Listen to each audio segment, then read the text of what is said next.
जय श्री राधेश्याम। आजको श्रृङ्खलामा हामी साधनाको बारेमा चर्चा गर्नेछौँ। साधना भनेको के हो? साध्यम साधयति साधना। हामीले आफ्नो लक्ष्य प्राप्तिका लागि जुन उपक्रम गरिन्छ अथवा भनौँ लक्ष्य प्राप्तिको लागि, उद्देश्य प्राप्तिका लागि जुन काम गरिन्छ त्यसलाई भनिन्छ साधना। एउटा हुन्छ साधना, अर्को हुन्छ साध्य अनि अर्को हुन्छ साधन। यसै हामीले कुनै कुरो प्राप्त गर्नु छ। हामी मानव हौँ, हामी जीवात्मा हौँ, हाम्रो भित्र जीवात्मा छ अनि हामीले कसलाई प्राप्त गर्नुपर्छ? जीवात्माको लक्ष्य भनेको परमात्मा प्राप्ति। परमात्मा प्राप्ति नै जीवात्माको परम लक्ष्य हो। त्योभन्दा अर्को कुनै उद्देश्य छैन। त्यसको लागि के गर्नु पर्यो? साधन त चाहियो कुनै न कुनै। अनि साधन जब पुख्ता हुन्छ, जब शास्त्र सम्मत, शास्त्रमा बताइएको अनुसार जब जीवात्माले आफ्नो लक्ष्य प्राप्तिका लागि साधन गर्छ अनि त्यसलाई त्यो पुख्ता भएपछि अनि साधनाका रूपमा परिणत हुन्छ। अब त्यतिकै सजिलो छैन त जीवात्माले परमात्मा भेट्न। धेरै बाटामा अवरोध छन्, विघ्न छन्, बाधा छन्।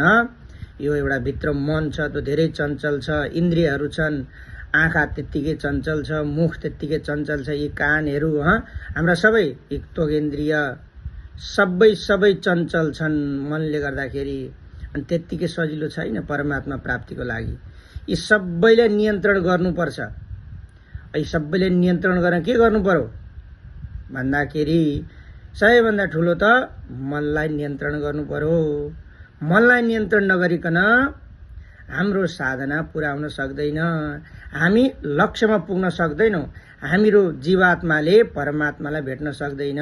बिचैमा कहाँ गएर अल्मलिन्छ त्यत्तिकै खाल्डोमा पर्छ। त्यही भएर हामीले साधना गर्नुपर्छ। अब साधना गर्नलाई के गर्ने त भन्दाखेरि पहिले त्यो मन छ नि, यो मनलाई नियन्त्रणमा ल्याउनु पर्यो।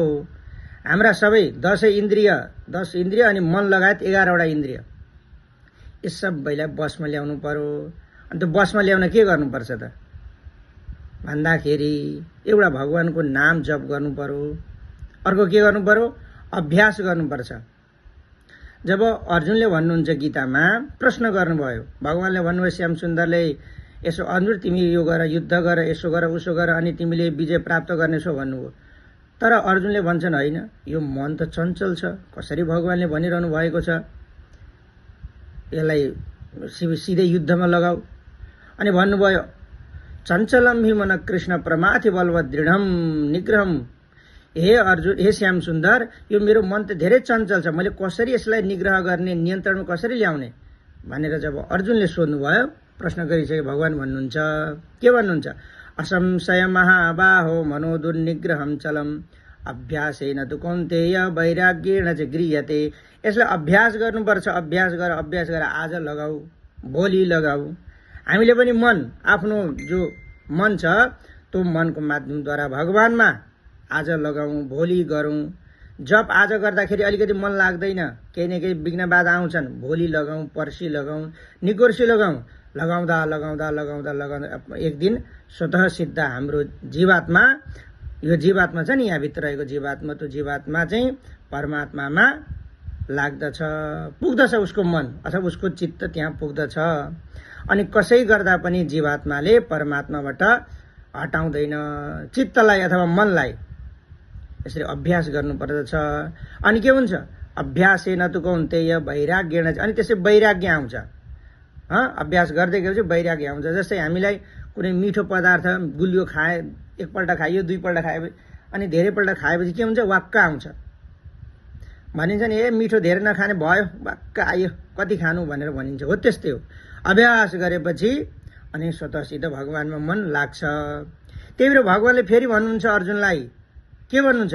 मन मना भव मद भक्तो मध्याजी माम नमस्कुरु। हे अर्जुन, तिमीले सबै कुरो मनमना भव, ममै चित्त लगाऊ, अरू कतै नलगाऊ, भगवानमै मात्रै मन लगाऊ। मध्याजी, मेरो मात्रै यजन गर, माम नमस्कुरु, मलाई नै नमस्कार गर, तिमीले अरू केही गर्नु पर्दैन। अभ्यास योगयुक्तेन चेतसा नान्यगामिना परमं पुरुषम दिव्यम याति पार्थानुचिन्तयन्। जब यसरी अभ्यास गरेपछि अब चाहिँ यो जीवात्माले परमात्मा भन्दा अरूतिर कतै मन लाउँदैन, अरूतिर जाँदैन यसको। अब परमात्मा बाटोबाट जीवात्मा आफ्नो बाटोबाट यताउति जाँदैन भन्ने निश्चय हुन्छ अभ्यास गरेपछि। यसो त भगवान श्याम सुन्दरले नि अर्जुनलाई उपदेश दिनुभएको हो। अब साधन गर्दा के गर्ने त? साधना त गर्नु पर्यो। के गर्ने भन्दाखेरि एउटा नाम जप गर्ने, भगवानको नाम, एकदम नाम, अरू केही नगर्ने, नाम जप गर्ने। अनि अरू के गर्ने? सेवा गर्ने, गुरु सेवा गर्ने, परोपकार आदि सेवा गर्ने, आश्रममा गएर सेवा गर्ने, मन्दिरमा गएर सेवा गर्ने, दिन दुखी गरिबको सेवा गर्ने। अनि अरू के गर्ने? अरू के गर्ने त भन्दाखेरि समाज सेवा गर्ने। जहाँ केही पाटी पौवा आदि निर्माण भएका छन् त्यहाँ गएर निर्माण गरिदिने। शास्त्रले भनेका वचन अनुसार सेवा आदि भावलाई पूरा गर्ने। अनि के हुन्छ? त्यसो गरेपछि हाम्रो साधना अनि हाम्रो लक्ष्य प्राप्तिको छ नि त्यो अझै परिपुष्ट हुन्छ। अनि गुरुको सेवा गर्ने, गुरुहरूले भनेका शास्त्रका कुराहरूलाई श्रवण गर्ने। गुरु सेवा गरेर नै हाम्रो साधना पूरा हुन्छ। गुरु शुश्रूषया विद्या पुष्कलेन धनेन वा अथवा विद्यया विद्या चतुर्थान् नोपलभ्यते। चतुर्थान् नोपलभ्यते अथवा कहीँ चतुर्थी नोपलभ्यते पनि भनिन्छ। गुरु शुश्रूषा विद्या विद्यार्थीको लागि हो अथवा साधकहरूको लागि पनि यो कुरो हो। गुरुको सेवा गरियो भने अथवा पुष्कलेन धेरै धन सम्पत्ति भयो भने अथवा विद्याद्वारा पनि विद्या प्राप्त गर्न सकिन्छ। मैले जानेको कुरो अर्कोलाई पढाउने, उसले जानेको कुरो मलाई पढाउँछ। त्यसो हुँदा के हुन्छ? विद्या। यो सेवामा पनि त्यही हुन्छ, साधनामा पनि यो कुरो लागू हुन्छ। गुरुको जति सेवा गरो त्यति गुरुदेवले हामीलाई आशीर्वाद दिइबक्सन्छ, त्यति कृपा गरिबक्सन्छ। जसरी हामीले तेल, मट्टी तेल जो हुन्छ नि, डिजल, पेट्रोल के गर्छन्? अरब आदि देशमा, साउदी अरब भयो, दुवै कतारमा त मरुभूमि हो, त्यहाँबाट तेल निकाल्छन्। तर त्यो तेल चाहिँ के भन्दाखेरि भित्र खनेर कति किलोमिटर खन्छन् अनि बल्ल निकाल्छन्। हो त्यस्तै हो। त्यही भएर धेरै सेवा गर्दैपछि गुरुदेवले परम आशीर्वाद दिएर लो तेरो कल्याण होस् भनिबक्सन्छ। त्यही भएर सेवा हामीले छोड्नु हुँदैन। सेवाद्वारा नै हाम्रो जो साध्य वस्तु हो त्यो साध्य वस्तुको प्राप्त हुन सक्छ। अनि साधना परिपुष्ट हुन्छ। साधनद्वारा साधना परिपुष्ट हुन्छ। साधन भनेको चाहिँ के हो भन्दाखेरि कहीँ हामी गन्तव्यमा पुग्नु पर्यो भने हामी साधन प्रयोग गर्छौँ। जस्तै कहीँ जानु पर्यो भने कि त मोटरसाइकलमा जान्छौँ, कि त गाडी चाहिन्छ, कि त कार चाहिन्छ, कि त अब उडेर जाने हुँदाखेरि हेलिकप्टरमा जानु पर्यो। त्यो एउटा के हो? साधन भयो। अनि साधन भएपछि अनि हामी गन्तव्यमा पुगिन्छ। त्यस्तै हाम्रो परम लक्ष्य भनेको त भगवानको धाम, भगवत प्राप्ति नै हाम्रो परम लक्ष्य हो। त्यही हामीले प्राप्त गर्नु छ, जुन चाहिँ साधनाद्वारा नै सम्भव छ। त्यही भएर बिस्तारै साधना गर्दै गएपछि अनि भक्ति पनि पुष्ट हुन्छन्। त्यही भएर प्रहलादजीले भन्नुहुन्छ, श्रवणम कीर्तनम विष्णोः स्मरणम पादसेवनम अर्चनम वन्दनम दास्यम सख्यम आत्मनिवेदनम। यसरी 9 प्रकारका जो भक्तिका सिँढीहरू छन्, यो सबै साधन नगरेपछि, इन्द्रियहरू नियन्त्रणमा आएपछि अनि पहिलो कक्षा, दोस्रो कक्षा गर्दै सक्षम आत्मनिवेदनम, अनि परमात्मा नै, भगवानमा नै हामीले आफ्नो देहलाई निक्षेप गर्नुपर्छ, समर्पण गर्नुपर्छ। अनि हाम्रो साधना परिपुष्ट हुन्छ। अनि साधना गरेको फल हामीले प्राप्त गर्न सकिन्छ। त्यही भएर साधना चाहिँ गर्नै पर्छ। साधना बिना कुनै कुराको सम्भव छैन, कुनै कुरा हामीले प्राप्त गर्न सकिँदैन। चाहे यो जीवनमा होस्, चाहे यस शरीरलाई छोडेर गइसकेपछि होस्, साधना हामीले गर्नै पर्छ। जसरी हामीले 100वटा काम छोडेर भए पनि के गर्छौँ? शतम विहाय भोक्तव्यम।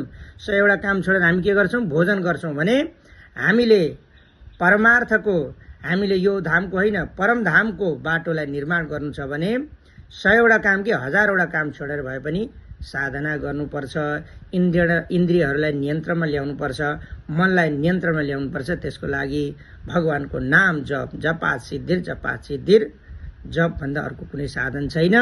अनि सेवा गर्नु पर्यो, भगवानको सेवा, समाज सेवा, अन्य दिन दुखीको सेवा गर्नु पर्यो। यति गरिसकेपछि अनि मात्रै मनुष्यको जो साधना हुन्छ त्यो परिपुष्ट हुन्छ अनि उसले हरिलाई प्राप्त गर्न सक्दछ, जीवात्माले परमात्माको प्राप्ति गर्न सक्दछ। जय श्री राधे।